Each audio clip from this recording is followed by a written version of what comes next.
We have reports that the White House said today that the attacks in Libya were a terrorist attack. Do you have information indicating that it was Iran or Al-Qaeda was behind of or organizing the protests? Well, we're still doing an investigation, and there are going to be different circumstances in different countries.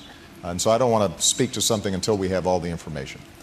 What we do know is that the natural protests that arose because of the outrage over the video were used as an excuse by extremists to see if they can also directly harm U.S. interests.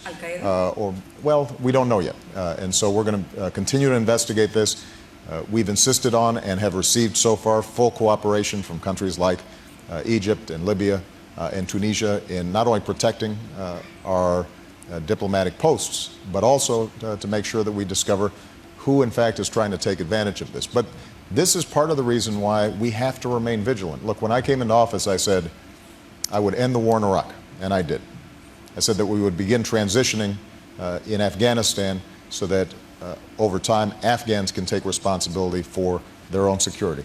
But what I also said was we're going to have to focus narrowly and forcefully on groups like Al-Qaeda, the ones that carried out the 9/11 attacks and the ones that still threaten U.S. interests. And those forces have not gone away. We've decimated Al-Qaeda's top leadership in the border regions around Pakistan, but in Yemen, in Libya, in other of these places, increasingly in places like Syria, what you see is these elements that don't have the same capacity that a bin Laden or core Al-Qaeda had, but can still cause a lot of damage, and we've got to make sure that we remain vigilant and are focused on preventing them from doing us any harm.